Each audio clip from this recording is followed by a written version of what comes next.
We are Kyla and Louie, and we are DIY building our house on the back of a 1988 Unimog, showing you everything that we do.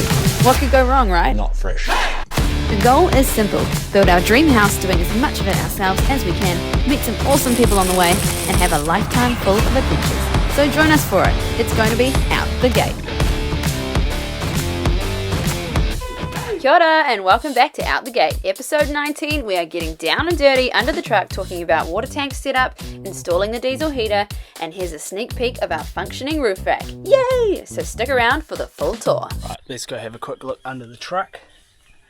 I'm just sorting out the fresh water tanks at the moment. So what I've done here is I've cut a ply box the same size as one of the water tanks we're going to use. So I can fit one up in here. I just had to take the exhaust off here to get it up and part of the brakes. So that will go up there. I think we're going to run 3 or 4 tanks in total, and I'm trying to keep them tucked up as much as possible. So I've got one there, and the ones I'm going to use are all going to be the same size. So if I ever have an issue, I can just go off the shelf, same size, and replace it. Let's try and pull this tank out. Hey Ted.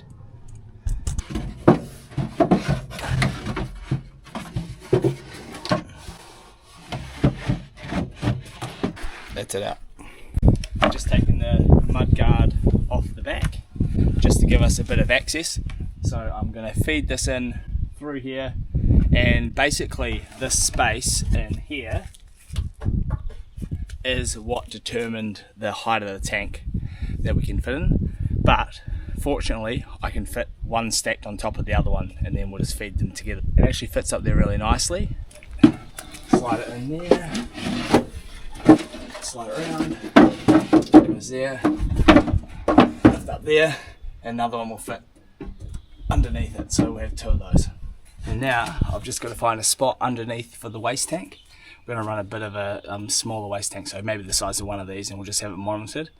And I'll try and find another space for another freshwater tank, just to give us a bit more capacity. As I say this, we have waited 8 weeks for our water tanks to arrive, so hopefully they get here by the end of Jan. What's next on the menu, Louie? Thought I'd just jump on for a quick second. I am just installing our Webasto diesel heater, the ST2000 or something, I don't know. Basically a 2 kilowatt diesel heater, Webasto, pretty easy install. I've cut the hole in the bottom, probably already said this shit before. Louie struggling to find the hole. I'm just kidding. Alright, we've screwed down the diesel heater. Next up, we'll plug it in. Next step is putting the outlet on and hooking up. There's like a little cap that goes on that side. And then I'll box it in, give it a bit of space around it. I have to check the specs. We're underneath the truck doing the diesel heater install. There's the wee plate I cut. The inlet pipe is coming out there. It comes in front of the mudguard filter. There. Next up we have got our pump. This is the pump that goes from our diesel heater, from our diesel filter. Here it's on an anti-vibration damper. It should be nice and quiet from inside the cab. I've just got to plug in the wiring here. We've got our exhaust that I haven't done anything with yet. I've just sort of chucked it off to that side. Unfortunately it comes up in the wheel arch, but up here I'm just going to box it straight across to protect it from water. Nice and easy, it's not really going to get any water on it, so I'm going to plug in these cables here. I'll do that now. It's got a locking tab on it there up the top, so I'm just going to push it forward. The last thing to do was drill a hole for the outlet and fit the vent cap, but just as quick as the diesel install came, it's gone. Classic ADHD Louie with multiple jobs on the go. Alright, quick 2-minute mod. I've got this cup holder here that I bought online. I think it's about $5, so super cheap. I'm wanting to put it on here, so I'm just going to put it there. All I've got to do is whack off these little lugs, and I'm going to put some pot rivets in it. The reason I've left the cubby on is so that I can still have a bit of storage in the door. And then just this here, the drink can go in there, and cell phone, so let's do it. Just drilled a hole in the cup holder from the back. Now, just going to put it in position on the door. So I want it just in front of that little white thing, under there, and there.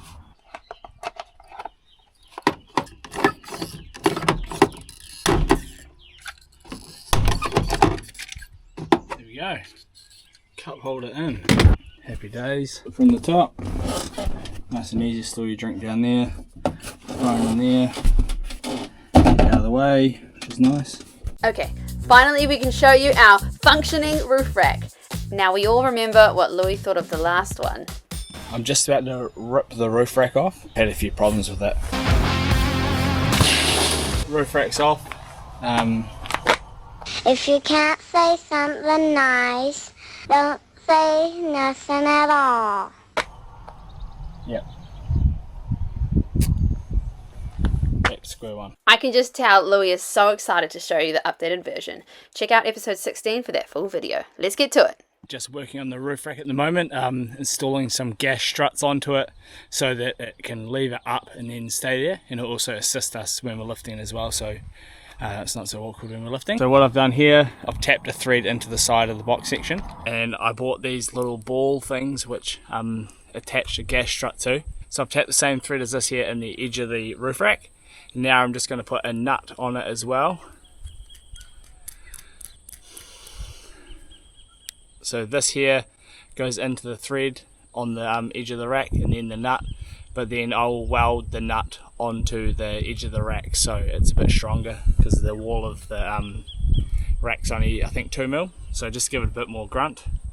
But I'll be able to test it out with just it threaded in to make sure it all works. I'll wind that in there.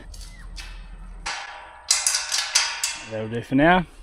And we'll do the other end. While we watch Louis do his thing, I'll share another unique story about us. Honestly, we're not that exciting. Our normal day at the moment is work, walk the dogs, and train. So let's talk about training. We both do CrossFit and we train 2 hours a day and about 5 days per week. We have been doing it for about 6 years and have managed to compete multiple times at this Torian Pro competition in Aussie. And if you're not quite familiar with CrossFit, it's pretty much an Oceania comp you have to qualify for. And we're hoping and training hard to get back there this year in May. But back on track, what do you guys think? Is it a thumbs up like Louis? Is the rack working there? It's up. We'll have a look at the locking mechanism that keeps it closed. We kept it super simple. So what we did is just put these little trailer pins on.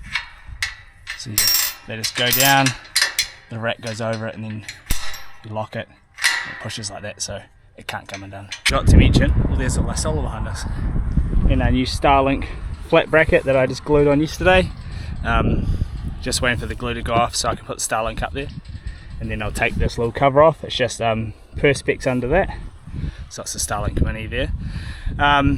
One of the reasons why we had the rack fold forward like that is so this here is still open, so we've still got the portals, or the porthole, so we can have a sunroof while we drive. So let's have a quick look at this. This is the in there, locks like that, can't go anywhere. Go the other side, looks like that, they can't go anywhere. Easy peasy. If you want it to be super safe or worried, you could probably put something else on, but it's not really going to go anywhere. Thanks for watching, team. We appreciate the views so much. Let us know what you think of the new roof rack setup in the comments, and hit the subscribe button if you haven't already. Catch you on the next one. Bye.